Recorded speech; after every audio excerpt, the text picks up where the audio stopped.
How I spend 5 hours a day on my business while acing high school. Here are my credentials. I keep my parents happy with the grades I'm getting while making at least 5 hours for my business every single day.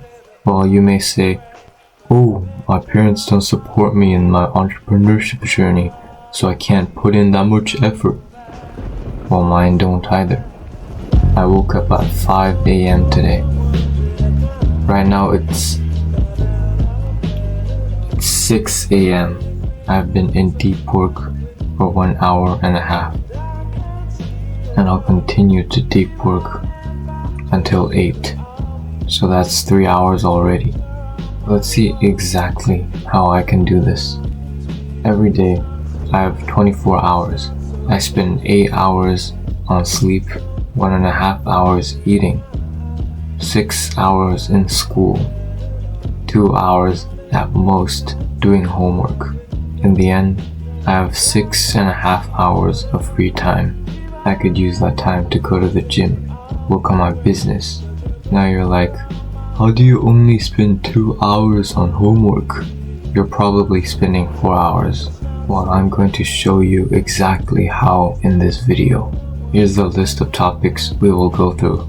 Feel free to skip to any parts you're interested in, but all of these are packed with information and good stuff, so you want to watch it all. Topic 1.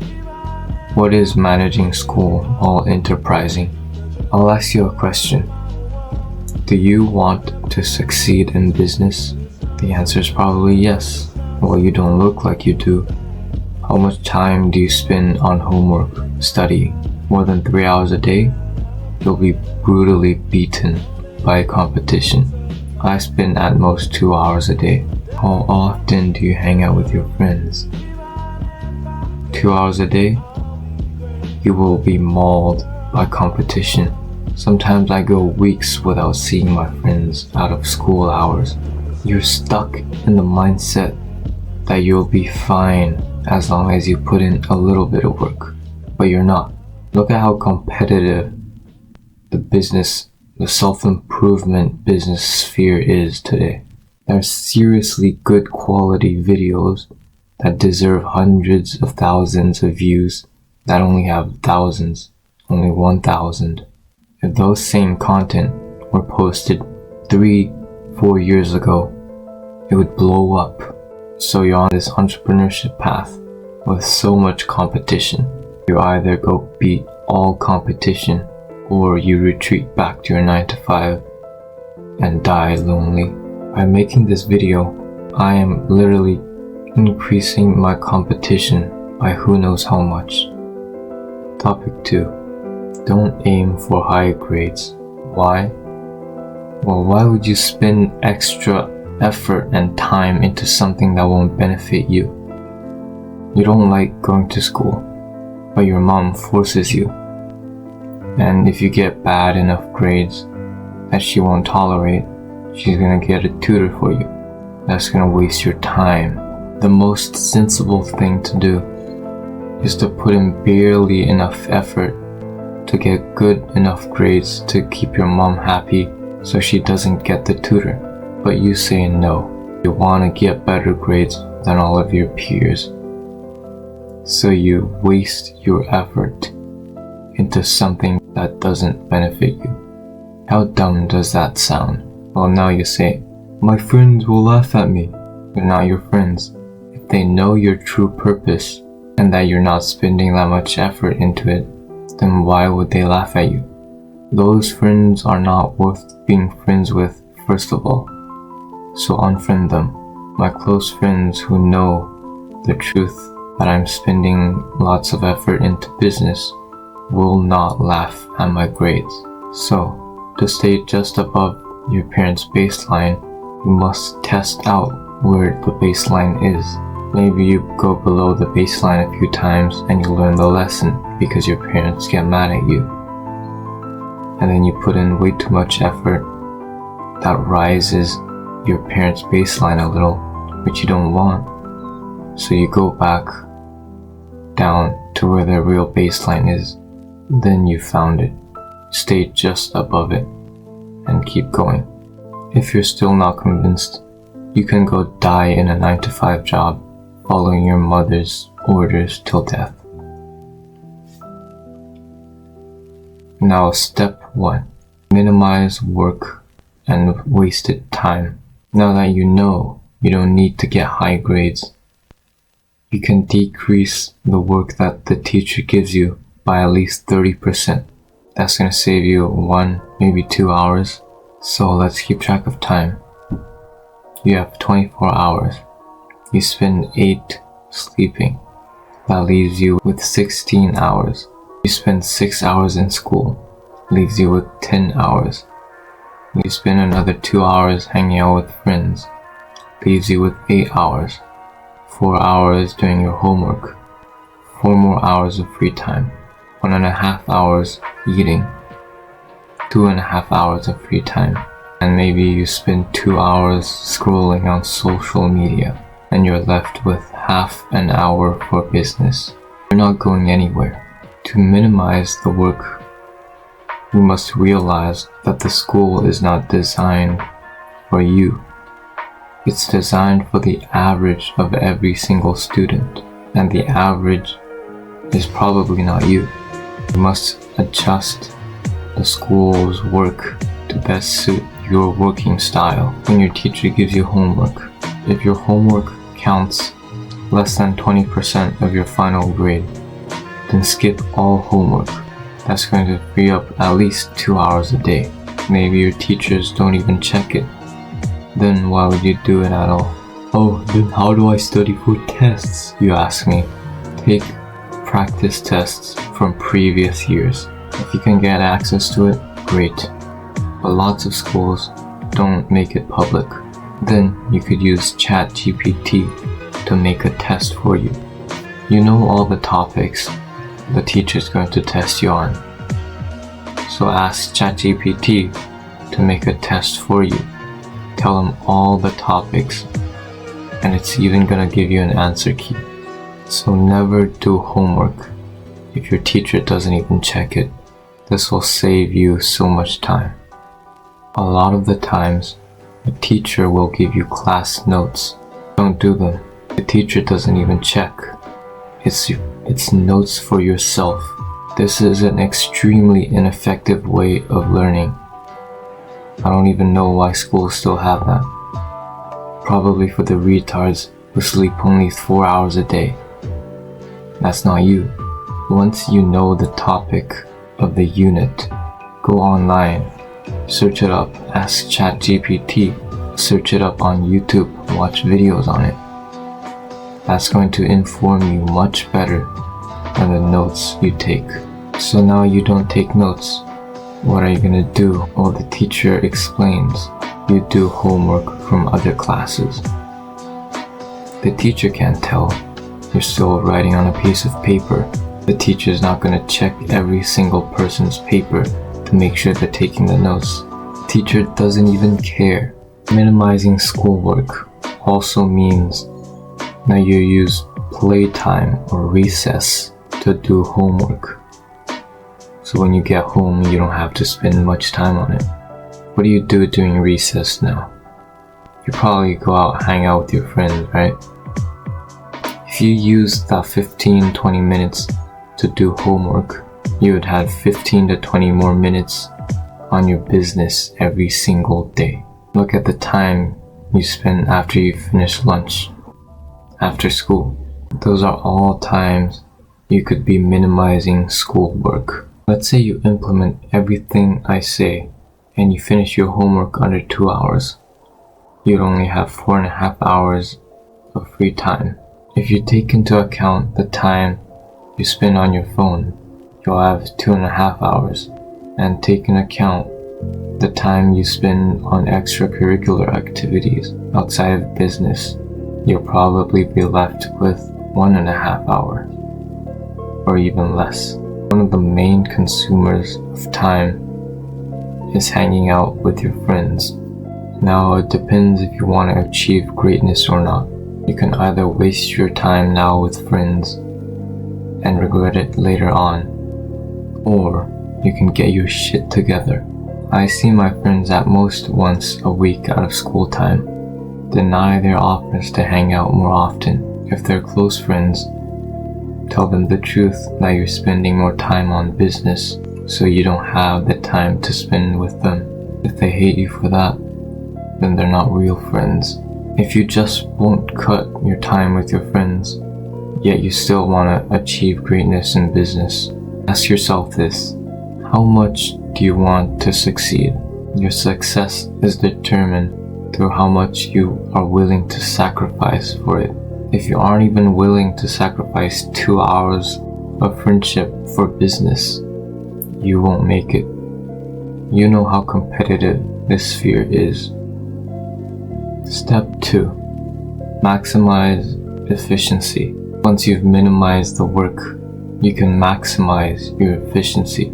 This will save you hours a day. Lesson 1. Deep work. I'm sure you've heard this a million times, and you want to skip over this part. Then I have a question for you. If I were to give you 1 hour to complete a 1,000 word essay, would you be able to do it? If not, you better stay. The script that I'm using from start to now is 1,000 words, and I wrote it within 1 hour.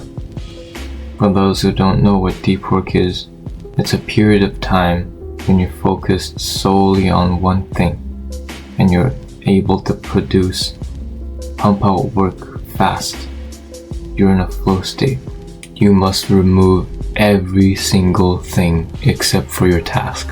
That includes your phone, your notifications on your phone, the drawings on your walls even, the pictures hanging on your walls. My wall is completely clean right now. Remove your computer if you're not using it to study or to do the task. If you are using a computer, then remove all the tabs on it, all the useless tabs. There might be a book nearby. Remove that. There might be a water bottle. Get rid of that. Remove every single thing that will not help your work. Every single thing that can potentially distract you. Once you remove everything that could be potentially more fun than your work task, then the most fun thing, the most enjoyable thing will be the work task. If you remove the work task, you'd be staring at a blank wall. How fun is that? Some people listen to music when they want to get into deep work or white noise, but I wouldn't suggest that. You'll overly rely on the music or the white noise. So during a test or an in-class essay, when you can't get access to that, you won't be able to easily get into a flow state. Normally, the flow state lasts for a few hours. For different people, it might be different. If you have less ADHD, then you maybe could work for 3-4 hours. If you have ADHD, maybe after 2 hours, 1 hour, you'll be so bored that you'll consider staring at the wall. You should also choose the right time to do your deep work. In a day, you have certain amounts of energy for your brain, so you must use that energy wisely. Do your deep work in a time when you're less easily distracted by outside noises. I would suggest the morning, the very early morning, from 4 or 5 to 8, because everyone else is asleep. Nothing can distract you. But if you do it in the afternoon, which you should do as well, you're going to be much more easily disturbed by outside influences. Remember, whenever you're doing work, you should always try to get into a flow state. Lesson 2. Mentally plan for how this work block will go. This doesn't have to take long. Just think of the order you're gonna do the task in. Yesterday night, I visualized myself waking up at 5 a.m. As soon as the alarm sounded, I would get out of the bed right away, and I would fold the quilts, make my bed, go to the washroom, drink some water, and come sit down to do my deep work until 8. Before I sat down here, I mentally visualized. First, I'll read over the script to refresh my memory. Then, I'll open the camera and start recording. After I recorded, I edited, and that is exactly what happened. Visualizing is so important because it sets expectations of what you will do at a certain time period. So once you're finished with the task, or finished with a part of the task, you won't have to think of what you're gonna do next because you automatically know. This will save you tons of time. Lesson 3. Take advantage of Parkinson's law. I want you to set a reasonable time to do a task and reduce it by 1/4. Going back to the 1,000 word essay, if 1 hour is reasonable for you, then make it 45 minutes. You know when you're given a week by your teacher to do a big project, but because of your procrastination, you delay it until the last few days, and you pull all-nighters just to finish the project. That only took you 3 days, 2 days. You were unconsciously using Parkinson's law. Why can't you do it in the first 2 days, and the rest of the week you'll be completely free? But to guarantee good quality work, I want you to reduce it by 1/4, not by 5 out of 7. Instead of having the rest days in front, have it in the back. Have it after you do the project. For some of you ultra procrastinators, it may be very hard for you. Make a bet with your friend that you'll complete this task in the set amount of time, and if you don't finish it, you have to give him $10, or set a punishment for yourself that you cannot avoid unless you finish your task. And don't let this increase the time you think is reasonable. Now, let's look at your time again. Every day, you have 24 hours. You spend 8 sleeping, 1.5 hours eating, 6 hours in school, and 2 hours doing homework. In the end, you're left with 6.5 hours of free time, just like me. If you've watched this far, you have a great attention span. 95% of people already clicked off. Probably only 50% of you will implement what I say. For the other 50%, they're just mentally masturbating. For those 50% who think my content is actually useful, book a free call with me. I'll guide you through everything you'll need to know to take full advantage of high school. From getting girls, to chasing pain, to starting a business. Links in the description below. Remember to leave a like, comment, and subscribe because it helps with getting this video out there to reach more people. And I wish you good luck on your journey.